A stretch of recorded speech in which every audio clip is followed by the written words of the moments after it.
Bonjour Clémence. Bonjour Anne-Laurence. Alors aujourd'hui vous parlez de la Colombie, un pays réputé pour être dangereux, et les indigènes font partie des nombreuses victimes. C'est vrai, alors on sait qu'en Colombie, il y a des problèmes de kidnapping, de violence, de corruption, et pour cause, les groupes armés sont nombreux, et donc la corruption est réelle. Cette fois-ci, je voulais vous parler d'un autre problème.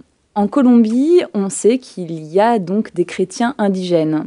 Et ces chrétiens indigènes, ils doivent faire face à de nombreuses difficultés en raison de leur foi.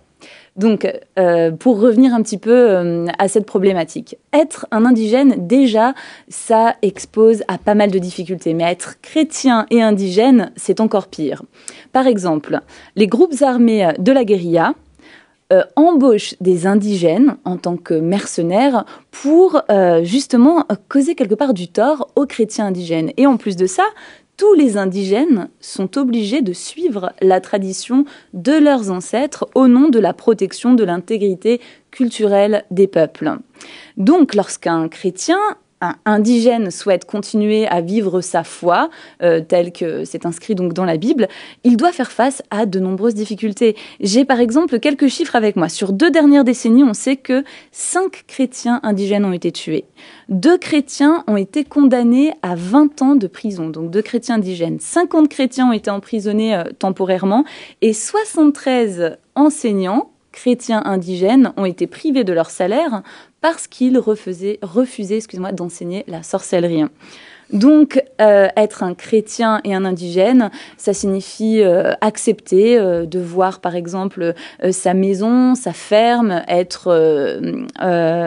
donc retenu par force. Ça signifie être privé de soins médicaux. C'est une véritable violation flagrante de la liberté de religion. On connaît par exemple l'exemple d'Elisabeth Torres. Elisabeth Torres a témoigné à Bogota le 22 octobre 2012 dans le cadre du forum intitulé « Autonomie et justice indigène, le droit de violer les droits de l'homme en toute impunité ». Cette femme a pu expliquer ce qu'elle a vécu en raison de sa foi ainsi que 46 autres familles. Elle-même a été enfermée avec son bébé et sa maman. Pendant 1 semaine, ils étaient privés de nourriture et d'eau tout simplement parce qu'ils étaient chrétiens.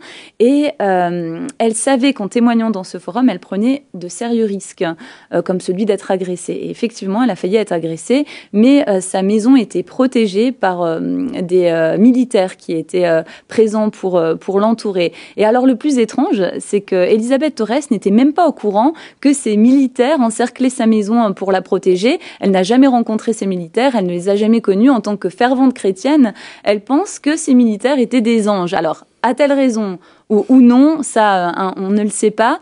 Par contre, cet événement-là l'a aidée à persévérer dans sa foi et dans son désir de défendre les droits des indigènes à la liberté de croyance.